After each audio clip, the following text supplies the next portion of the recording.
Hello, this is Kaleah with Pandora's Box, and today I'm going to talk about projection and false accusations. Projection is a very crazy-making dynamic because when someone projects their issues onto you, they will accuse you of doing exactly what it is that they are doing. The question most people ask is, don't they see it? Don't they see that they are the one who is controlling, abusive, narcissistic, or whatever it is that they are accusing you of being? The short answer is no, they don't see it. They're in a type of denial that is so deep that they don't have a clue. Now, everybody projects somewhat.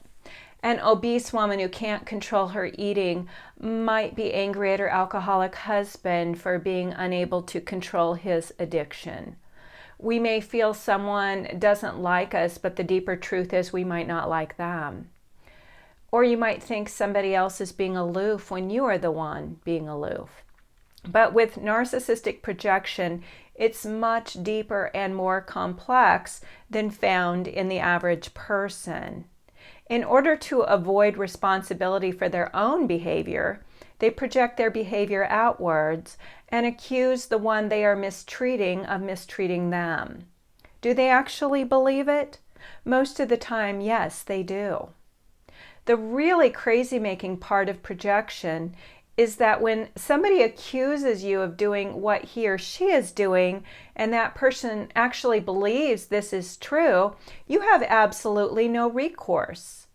There is nothing that you can do about it, because that person lives in his or her own little world that has nothing to do with reality. In their little world, they are always the victim, and you are always the perpetrator. The reason projection is so big with narcissists is that narcissists deny their true reality in favor of the false reality that they hide behind. In their false reality, they are grandiose, they are amazing, they can do no wrong, they are faultless and blameless, and it's always somebody else's fault. Because they so desperately need to believe the false reality is true, they can't allow the truth to permeate the veneer that they hide behind. Most often, there's a thick layer of shame and guilt at the core that the narcissist is hiding from. He or she doesn't want to feel the pain or admit to themselves that beneath the thin veneer that they're hiding behind, there are feelings of being worthless, guilty, and shameful. This is far too much to take on board, so they cut off from their painful feelings early in life and cover them up with this illusion of perfection. When one has a belief in his or her own perfection, there's no room for error. That person couldn't possibly be wrong. Nothing could possibly be their doing or their fault. The blame must be cast elsewhere. A controlling person, for example, can't see his or her own controlling behavior because that doesn't fit into their idealized image of themselves. They may feel frustrated because the person that they are controlling is starting to set boundaries and stop allowing themselves to be controlled. Because of these boundaries, the controlling person begins to feel a loss of control, and so imagines that they are the one being controlled. Because they feel a loss of control or feel out of control, they need to blame someone else for these uncomfortable feelings. Because they can't control you, you must be controlling them. So the next thing you know, you're being accused by a very controlling person of being controlling. The first thing that may happen is your mouth will drop open in disbelief. This is a clue that the two of you are living in different realities. In your reality, that person is controlling you. In that person's reality, you are controlling them. Now, any sane person would ask the question, who is the real controller? They may even question and doubt themselves and their own reality. With a narcissist, you are the only one doubting. The narcissist is quite sure that he or she is perfect, and it's your fault. Because you are feeling a little or a lot crazy, you begin to doubt your own version of reality. I remember being called selfish by someone who always managed to forget his wallet when we went out to eat or to pick up a movie. We were a couple, and yet he was obsessed with dividing our expenses down to the penny. If he picked up some groceries, I'd owe $16.03, and I put an emphasis on the 3 cents. It would not be overlooked. We didn't have a penny jar. If he did pay for a meal on rare occasion, I would have to pay for the next 3 to make up for it. My contributions always seemed to be discounted or overlooked altogether. You can imagine my surprise when he blurted out how selfish and greedy I was. This was back before I had the level of awareness I now have, and so I did what most people do. I tried harder to prove my worth. I became even more giving and more generous. I picked up more of the slack and more dinners and movies, and always conscientious about my contributions. But still, it wasn't enough because all my contributions were discounted.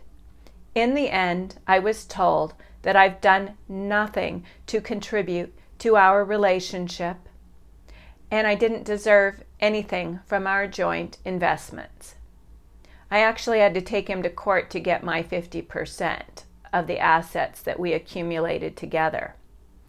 In my next relationship, when I was invited to lunch, I quickly grabbed for my wallet to pay for the meal, and he asked me what I was doing. I said, well, I was going to pay for our lunch. At least I can pay for my lunch. And he said, put your wallet away. I invited you to lunch. This is my treat. And I remember my eyes filling up with tears.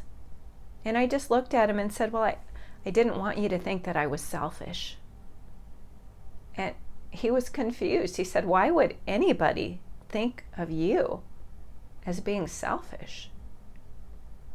When we've been subjected to narcissistic people who do a lot of projection, we have to learn how to trust ourselves and our own reality.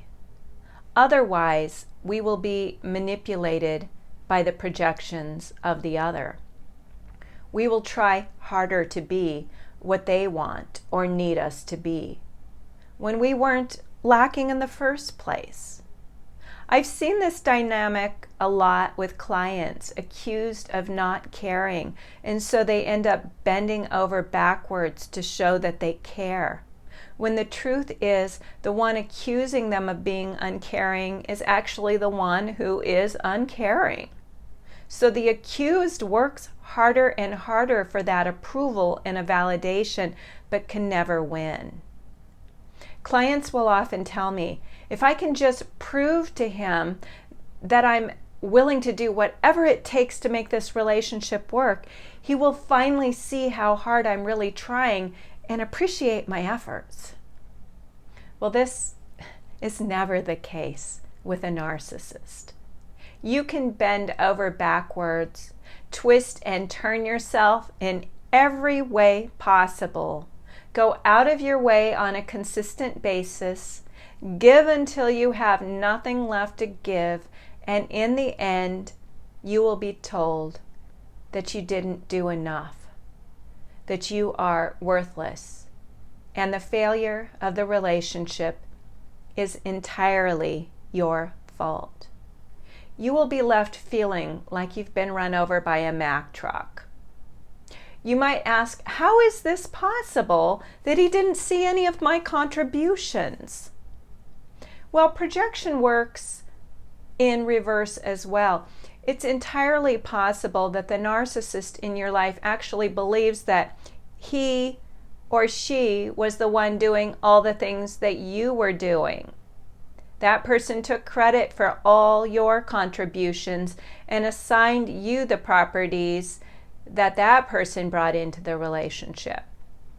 It may be that he never really tried. He didn't contribute. He was never there for you. And in the end, accused you of never trying, that you didn't contribute, and you were never there for him.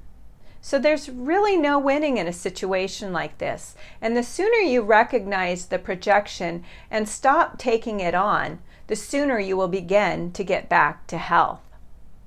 You have to know who you are and trust your own reality. You need to be aware of what you have invested in your relationship and stop discounting and devaluing yourself. This kind of projection is a type of psychological abuse, and it's important to recognize it as abuse. It is a form of gaslighting, where your own reality is being constantly undermined, but you think that the person inflicting this abuse on you will recognize it as abuse. That isn't going to happen. In their mind, you are the abuser. You can liken projection to looking into a mirror. The narcissist looks at you and sees what he disowns in himself. You reflect the narcissist to himself or to herself. Another way we see this showing up is when we react to someone's atrocious behavior with pain and disbelief, and we're vocal about how we feel about what just transpired. Now, since the narcissist is a master at disowning anything about himself that does not fit into his idealized self-image, he will not be able to see his own atrocious behavior. All he or she will be able to see is your reaction. That's right. The focus will be completely on your reaction, and you will be accused of being too sensitive, crazy, or abusive. Now, this is really crazy making because that person did some pretty major things and has taken zero responsibility for it, while all the focus is on how you feel about what transpired. Take an affair, for example. You might have found out that your significant other has been cheating on you, and you react to this information with anger and complete disbelief. The narcissist in your life may say something like, "See, this is the reason I cheated on you in the first place. You drove me to it because you're so crazy. If you weren't such a this or that, I would never have stepped out on you. But this is all your fault because of who you are." When you find yourself on the receiving end of a projection like this, it's super crazy making. Wait a minute, you might say. He cheated on me and it's all my fault? You might say, I was just reacting to my pain and disbelief about what happened. This type of scenario is more deflection than projection, but it falls into the same crazy-making behavior. With deflection, the focus of attention is deflected away from his or her action to your reaction. You may end up feeling guilty for reacting, feeling there's something wrong with you for having feelings about the way you were treated or the behavior that was so hurtful. Since the narcissist denies his or her own feelings, you aren't allowed to have feelings either. Your feelings will be continuously on the chopping block, invalidated and discounted in that relationship. When your feelings are continuously invalidated, you may begin to feel that your feelings are not okay. There's something wrong with you for having them. And as a result, you might begin to suppress your feelings. And the more you do this, the more you fall into denial. You may begin to paint a pretty picture over the top of your feelings and convince yourself that everything is fine. You may develop a false trust in an untrustworthy person. You may convince yourself that your relationship is good when really you're living a lie. Getting in touch with the true truth is the best way for you to deal with projection. When someone is accusing you of something that isn't true, you need to stay firmly planted in your own reality. You need to stop doubting yourself and trust in what you know to be the truth. You need to understand that projection is very common with narcissists, and it comes from a distorted sense of reality in the person who is projecting. You do not want to defend yourself, explain yourself, or try to convince the narcissist or anyone associated with the narcissist of the truth. You need to convince yourself of the truth. And when you know the truth, this is the most important thing. It's easy to want to explain, defend, and convince. And so many people get caught up in trying to get others to see the lies when the people that they're trying to convince are just not in a place to hear the truth. So you have to stay strong in yourself and align with the friends and family who do love and support you and who do believe you, and let everyone else go. You have to understand that those who buy into the lies of the narcissist are being sucked into the narcissistic reality, and you can't do anything to change that. Some of those people may eventually come to see the truth, but they need to come to it on their own. If you try and convince someone aligned with a narcissistic reality what is really going on, it may appear that you are the one who has the agenda. If instead you walk away and let the cards fall where they will, and you lose some friends and family members in the process, it's a sacrifice that you need to make for your own long-term sanity. Sometimes it is a situation like this that shows us who our true friends are and who we can trust in our own families. The most important thing to remember when you are the subject of projection is that this isn't about you. You are only the canvas that the narcissist's disowned shadow is projected onto. It has nothing to do with you. Sure, it affects you, but you can't own it. If you get into the habit of owning what the narcissist is disowning, you will be torn apart bit by bit as the narcissist struggles to deny his or her own shadow. Narcissists need someone to blame for how they are feeling. If they feel good at the beginning of the relationship, or at the times you shower them with admiration and adoration, they will attribute those good feelings to you as well, and you may be idealized and put on a pedestal. Does that sound familiar? But when they're having bad or uncomfortable feelings, you will be the first to fall. You will be yanked off that pedestal so fast it will make your head spin. Now, I've always talked about narcissism having denial of feeling at the root. So how can they be blaming you for how they feel? Well, the denial of feeling is a disowning of all uncomfortable and negative emotions. They may begin to feel something, and then the coping mechanism kicks in and the feelings get projected outwards.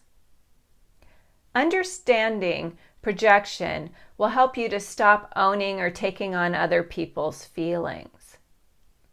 Like I said before, not only narcissists project, but narcissists are masters at projection. In all relationships, we become mirrors for each other. Our relationships trigger our unhealed wounds within each and every one of us. So we must also take responsibility for what is being triggered in ourselves. Your own fear of inadequacy, abandonment, rejection, and worthlessness are often triggered by the narcissist because of the way that person treats you. If the narcissist projects his or her own fears of inadequacy, abandonment, rejection, and worthlessness onto you, and you have these as your core wounds, your tendency may be to believe this is all yours. Because you can identify with feeling worthless or inadequate. Because of the false confidence of the narcissist, you don't often see that these are also the core wounds of the narcissist. The core wounds he or she is suppressing and disowning. So knowing yourself is really key here. You need to do the deep inner work of getting to know your own core wounds and work through your own core pain. This will strengthen you against the attacks and projections of those who disown their core wounds. When you access your own core pain and grieve the losses that were never truly grieved, you can begin to offer yourself the love, nurturing, and compassion that you need to heal. You can create that safe place for your inner healing, and your self-awareness will grow day by day. You will begin to realize that you deserve to be treated with kindness and respect. And those who don't treat you with kindness and respect should not be in your life. We get to choose. We get to choose who we invite into our lives. And as we develop greater self-love, we make healthier, self-loving choices. We learn how to go from, but I love the narcissist at the expense of myself, to I love me enough to surround myself only with people who are kind and loving towards me. Investing your time and energy trying to get the person who is mistreating you to see the value in you and treat you differently is a waste of your time and energy. We don't have the power to change other people. We can't fix or heal the other. We can only truly heal ourselves. Once you truly get this and understand it completely, you will change your focus to trying to get that person out there to validate you and see your worth and value. To self-validation and seeing your own worth and value. When you value yourself, you don't allow people to treat you badly. When someone does treat you badly one time, you might confront them and bring it to their attention that the way that they have treated you is not okay and you're not going to tolerate this kind of treatment. If they treat you badly a second time, this is a really good time to walk away from the relationship. Sometimes you're going to walk away the first time, depending on the severity of the abuse of what has happened. If you can just hone in on this one thing, you will save yourself a lot of heartache in the future. It is the hanging in there, hoping for change, that really destroys one's self-worth. When you see projection or deflection in others and they accuse you of doing what it is that they are doing, if they are unable to hear you when you bring this to their attention, it's best that you recognize this toxic energy dynamic right away and free yourself from any further crazy making. Because projection is crazy making. I want you to know that you do matter, so take care of yourself. Make yourself important. Love you. When you love you, you will attract others into your life who also love you. Remember this important piece. Stay connected to yourself and your own feelings. Your feelings will guide you. Thank you so much for listening today. And you can learn more about my work at narcissismfree.com or pathbacktoself.com. If you found this video helpful, please give it a thumbs up and subscribe to my channel. And thank you so much again for listening. We'll see you next week.